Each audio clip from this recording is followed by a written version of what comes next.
Hello dear students. So today we are going to start our NEET 2026 preparation strategies. Okay, so നമ്മൾ കഴിഞ്ഞ ഒരു പോസ്റ്റിൽ നമ്മൾ പറഞ്ഞിരുന്നു നമ്മൾ NEET 2026ന് വേണ്ടിയിട്ടുള്ള പ്രിപ്പറേഷൻസ് സ്റ്റാർട്ട് ചെയ്യാണ്.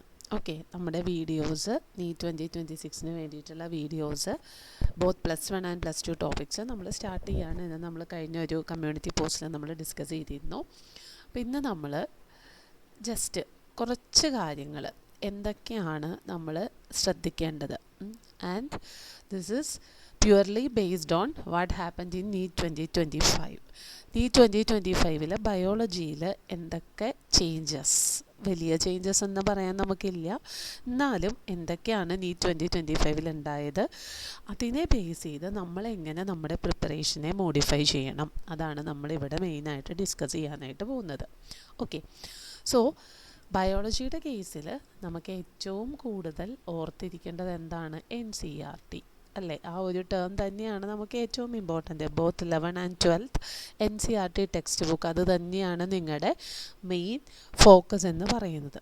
Okay, so along with NCERT textbook നമ്മൾക്ക് ഡിപ്പെൻഡ് ചെയ്യാൻ പറ്റുന്ന 1-2 കാര്യങ്ങൾ.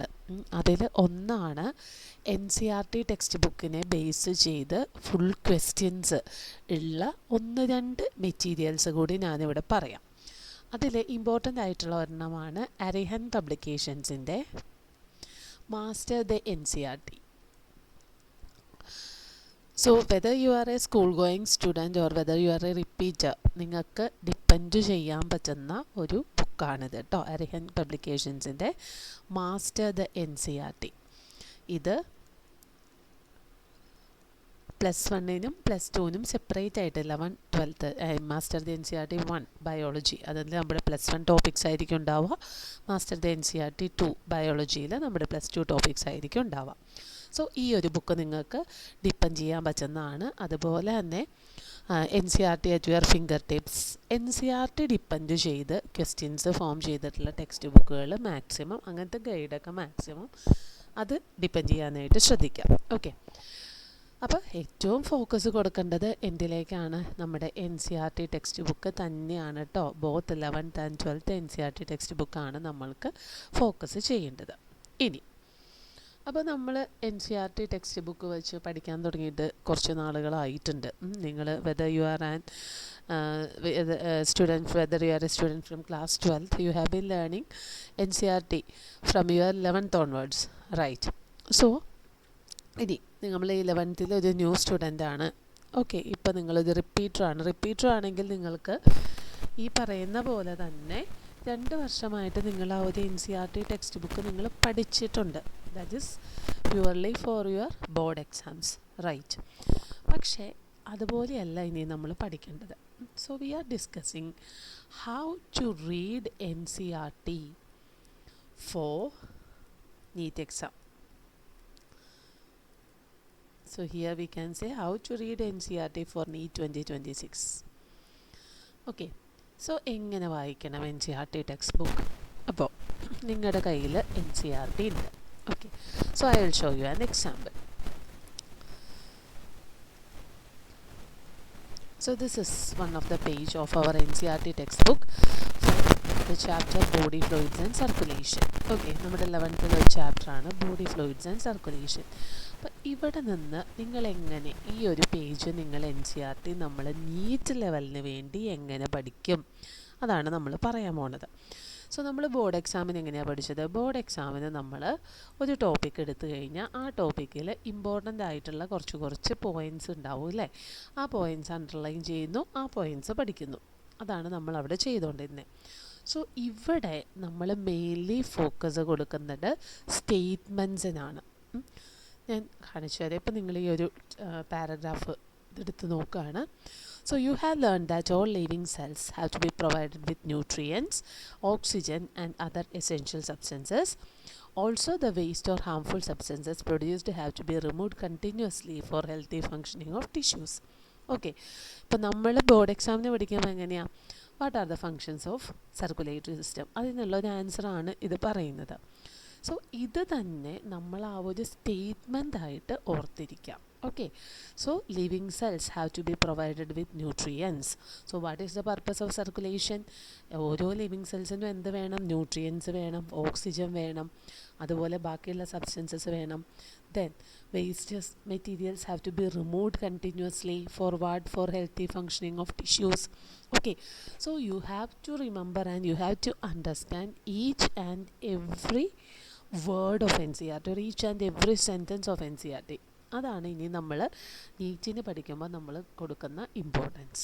ഓക്കെ, അപ്പം അങ്ങനെ നിങ്ങൾ ടെക്സ്റ്റ് വായിക്കണം. നമ്മൾ കണ്ണ് തുറന്ന് ഓരോ പോയിൻസും നമുക്ക് തുടക്കത്തിൽ വിചാരിക്കും, അയ്യോ ഇതെന്താ ഇങ്ങനെ, ഞാൻ സ്കൂളിൽ പഠിച്ചുകൊണ്ടിരുന്നപ്പോൾ ഇങ്ങനെയല്ലല്ലോ അങ്ങനെയല്ല.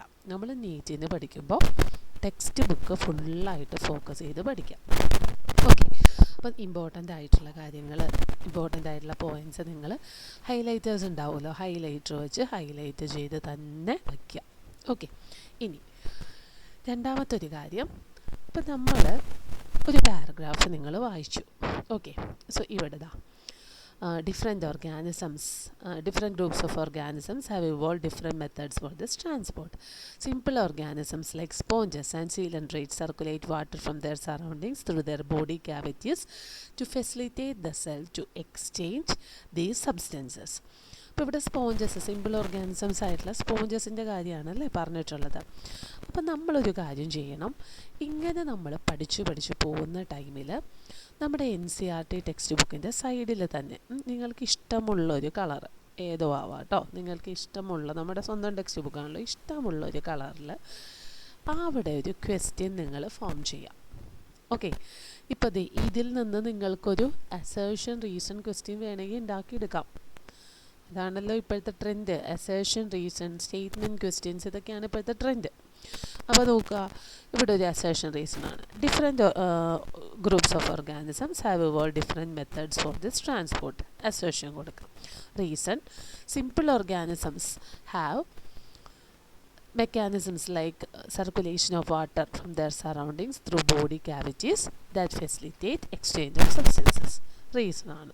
ഓക്കെ, അപ്പം ഇതുപോലെ നമ്മൾക്ക് തന്നെ NCERTന്ന് ക്വസ്റ്റ്യൻസ് ഉണ്ടാക്കാൻ പഠിക്കണം. കാരണം എങ്ങനെ വേണമെങ്കിൽ ഈ ഒരു ടെക്സ്റ്റ് ബുക്കിൽ നിന്ന് ക്വസ്റ്റ്യൻസ് ചോദിക്കാം. അപ്പോൾ നമ്മൾ അതിനനുസരിച്ച് ക്വസ്റ്റ്യൻ ഉണ്ടാക്കി നമ്മൾ പഠിക്കാം. ഓക്കെ, ഇനി അത് ഒന്നാമത്തെ കാര്യം കേട്ടോ. അപ്പോൾ നമ്മൾ എന്തൊക്കെ പറഞ്ഞു?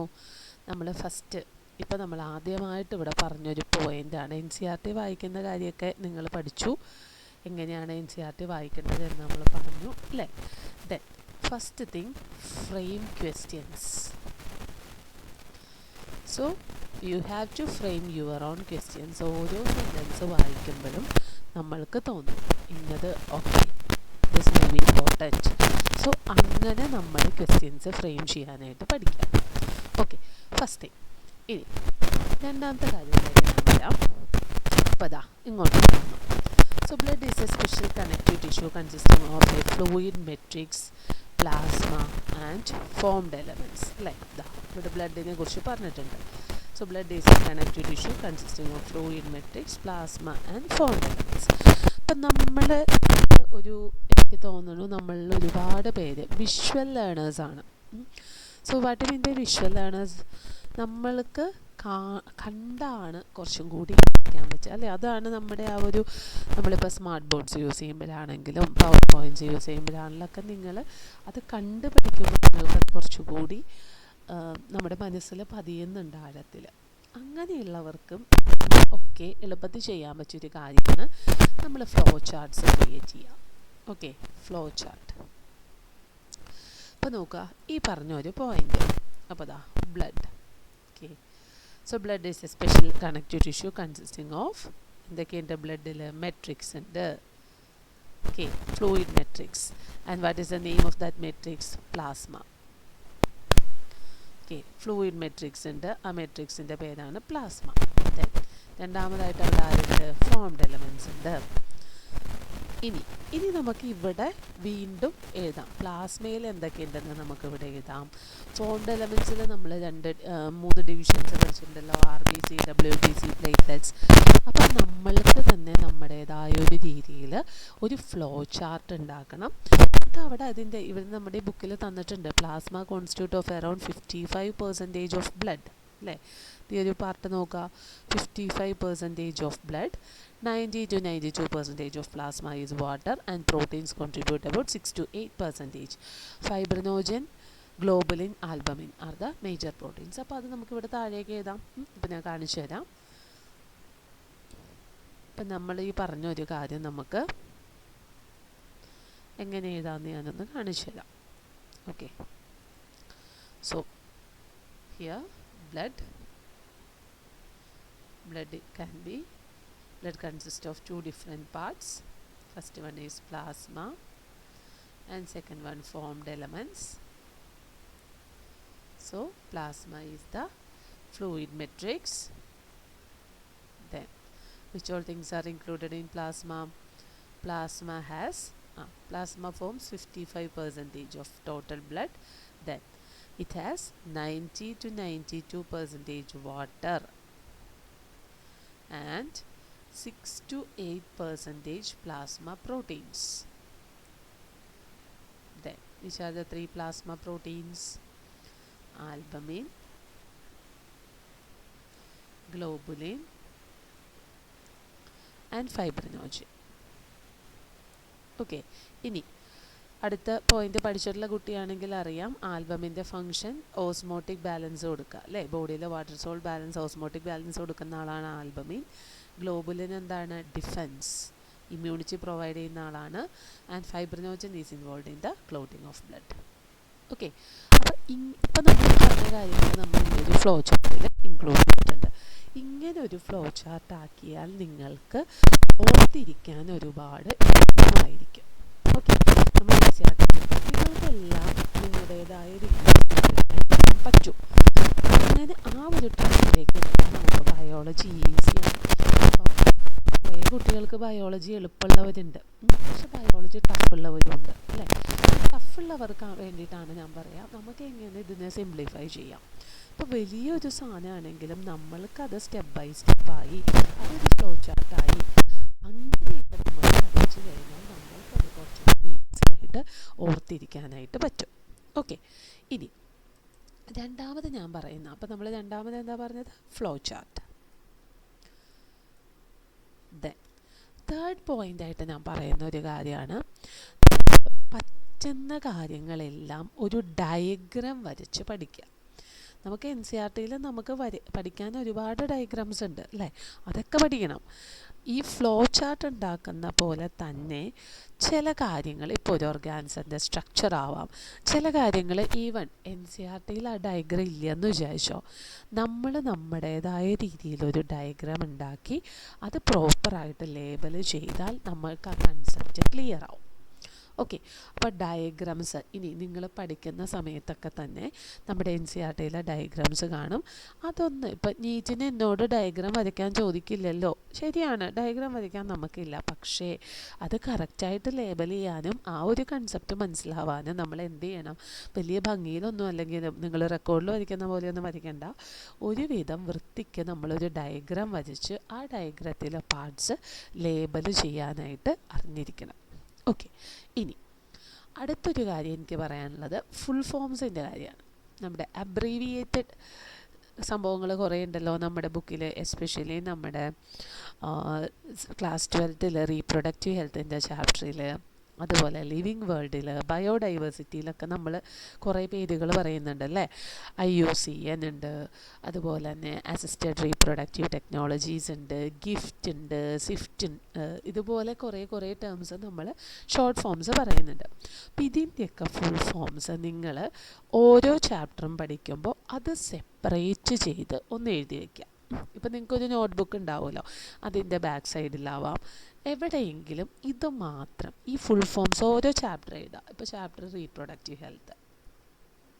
Okay, suppose if the chapter you are studying is reproductive health. So reproductive ഹെൽത്തിൽ നിങ്ങൾ പഠിക്കുന്ന സമയത്ത് നമ്മൾ കുറേ ഫുൾ ഫോംസ് പഠിക്കാനുള്ള കുറേ കാര്യങ്ങൾ അവിടെ വരുന്നുണ്ട്. അപ്പം അതെല്ലാം നമ്മളൊന്ന് ഒരുമിച്ച് എഴുതി വയ്ക്കുക. സോ അസിസ്റ്റഡ് റീപ്രൊഡക്റ്റീവ് ടെക്നോളജീസ് വരുന്നുണ്ട്, MTP medical termination of pregnancy വരുന്നുണ്ട്, അതുപോലെ തന്നെ ഫസ്റ്റ് പാർട്ടിൽ തന്നെ വന്നിട്ടുണ്ട് അല്ലേ, RCH programmes, reproductive and child health care programmes. അങ്ങനെ നമ്മൾക്ക് കിട്ടാവുന്ന അത്രയും നമ്മൾ ആ ഒരു അബ്രീവിയേറ്റഡ് ഫോംസ് NCERT ടെക്സ്റ്റിലുള്ളത് ഓരോ ചാപ്റ്റർ വൈസ് എഴുതി വയ്ക്കും. ഇത് നിങ്ങൾക്ക് നമ്മുടെ എക്സാമിനോട് അടുക്കുന്ന റിവിഷൻ ടൈമിൽ ഒരുപാട് നിങ്ങളിപ്പോൾ ചിന്തിക്കുന്ന പോലെയല്ല, വളരെയധികം നമ്മളെ അതുപോലെ തന്നെ ഫുൾ ഫോംസ് പോലെ തന്നെ നമ്മൾ ഓർത്ത് വെക്കേണ്ട മറ്റൊരു കാര്യമാണ് നമ്മുടെ സയൻറ്റിസ്റ്റ്. കുറേ സയൻറ്റിസ്റ്റിൻ്റെ പേരുകളുണ്ട്. പേര് മാത്രമല്ല, ഇയറും ഉണ്ട് അല്ലേ. ഇപ്പം നമ്മൾ മോളിക്കുലാർ ബേസിസ് ഒക്കെ പഠിക്കുമ്പോൾ ഗ്രിഫിത്തിൻ്റെ എക്സ്പെരിമെൻറ്റ് പഠിക്കുന്നുണ്ട്, ജെനറ്റിക് കോഡ് പഠിക്കുന്നുണ്ട്. ജെനറ്റിക് കോഡിലെ സയൻറ്റിസ്റ്റിൻ്റെ പേരൊക്കെ നമ്മുടെ 2025 ക്വസ്റ്റ്യൻ വന്നിട്ടുണ്ടായിരുന്നു. അപ്പോൾ നമ്മൾ എന്ത് ചെയ്യണം, നമ്മൾ സയൻറ്റിസ്റ്റിൻ്റെ പേരുകൾ ഓർത്തിരിക്കുക. അതുപോലെ തന്നെ നമ്മുടെ NCERT ടെക്സ്റ്റ് ബുക്കിൽ സയൻറ്റിസ്റ്റ് ആ ഒരു എക്സ്പെരിമെൻറ്റ് കണ്ടക്ട് ചെയ്ത ഇയറൊക്കെ ഉണ്ടെങ്കിൽ ആ ഇയർ ഓർത്തിരിക്കുക കേട്ടോ. സോ സയൻറ്റിസ്റ്റിൻ്റെ നെയിം ഓർത്തിരിക്കുക ആൻഡ് ഇയർ ഓൾസോ. ഇത് നമ്മൾ NCERT ടെക്സ്റ്റ് ബുക്കിലുള്ള ഇൻഫർമേഷനാണ്, അത് നമ്മൾ ഓർത്തിരിക്കണം ഓരോ സയൻറ്റിസ്റ്റിൻ്റെ പേര്. ഇനി ചില സയൻറ്റിസ്റ്റ് നമ്മൾ എക്സ്പെരിമെൻ്റൽ ഓർഗാനിസംസ് പഠിക്കുന്നുണ്ട്, ഒരുപാടൊന്നുമില്ല കേട്ടോ. ഒന്ന് നമ്മുടെ മെൻ്റലിൻ്റെ പൈസം സെറ്റൈവം, അതുപോലെ തന്നെ നമ്മുടെ തോമസ് ഹൺമോർഗൻ ഡ്രോസോഫില, ദെൻ നമ്മുടെ മ്യൂട്ടേഷൻ തിയറി പ്രപ്പോസ് ചെയ്തത് ഹ്യൂഗോ ഡിവ്രീസ് പ്രപ്പോസ് ചെയ്ത സമയത്ത് ഇനോതെറ ലമാർക്കിയാന, ഇതൊക്കെ ഓർത്തിരിക്കുക. ഇതൊക്കെ നമ്മൾക്ക് ഇമ്പോർട്ടൻ്റ് ആയിട്ടുള്ള കാര്യങ്ങളാണ്. ഓക്കെ, അപ്പം നമ്മളീ പറഞ്ഞ പോയിൻറ്റ്സൊക്കെ ഒരുവിധം കുട്ടികളൊക്കെ ബയോളജിക്ക് കുഴപ്പമില്ലാതെ സ്കോർ ചെയ്യും. പക്ഷേ നമ്മൾ എക്സ്ട്രാ കുറച്ച് കാര്യങ്ങൾ കൂടി ശ്രദ്ധിച്ചാലാണ് നമുക്കൊരു ടോപ്പ് സ്കോറർ ലെവലിലേക്ക് എത്താൻ പറ്റുള്ളൂ. നമ്മുടെ ഈ സീരീസിൻ്റെ പേര് തന്നെ എന്താണെന്നറിയോ, 350 ഔട്ട് ഓഫ് 360. ഓക്കെ, നിങ്ങൾ 360 ഔട്ട് ഓഫ് 360 വാങ്ങണമെന്ന് തന്നെയാണ് എൻ്റെ ആഗ്രഹം. പക്ഷേ നമ്മുടെ കയ്യിൽ നിൽക്കാത്ത കുറച്ച് ക്വസ്റ്റ്യൻസ് ഉണ്ടാവും അല്ലേ. ഇപ്പോൾ ചിലപ്പോൾ മേ ബി NCERTക്ക് പുറത്തുനിന്ന് ചോദിക്കാം, നിർബന്ധമൊന്നുമില്ല. കഴിഞ്ഞ വർഷത്തൊന്നും ചോദിച്ചിരുന്നില്ല. ചില ക്വസ്റ്റ്യൻസ് അത് വിടുക, അതൊഴിച്ച് ബാക്കി ഒരു 350 എങ്കിലും നമ്മൾക്ക് സ്കോർ ചെയ്യാൻ പറ്റണം. അതിന് വേണ്ടിയിട്ടാണ് നമ്മൾ ഈ ഒരു സീരീസ് സ്റ്റാർട്ട് ചെയ്തിട്ടുള്ളത്. ഓക്കെ, ഇന്ന് നമുക്ക് ഇത്രയും കാര്യങ്ങളാണ് പറയാനുള്ളത്. അപ്പം നെക്സ്റ്റ് ക്ലാസ്സിൽ നമ്മൾ ബേസിക്സ് ഓഫ് ബോട്ടണിയാണ് ഡിസ്കസ് ചെയ്യുന്നത് കേട്ടോ. നമ്മുടെ ബോട്ടണി ചാപ്റ്റേഴ്സിൽ ബേസിക് ആയിട്ട് അറിഞ്ഞ നമ്മൾ അടുത്ത ക്ലാസ്സിൽ ഡിസ്കസ് ചെയ്യാം. Okay, thank you all.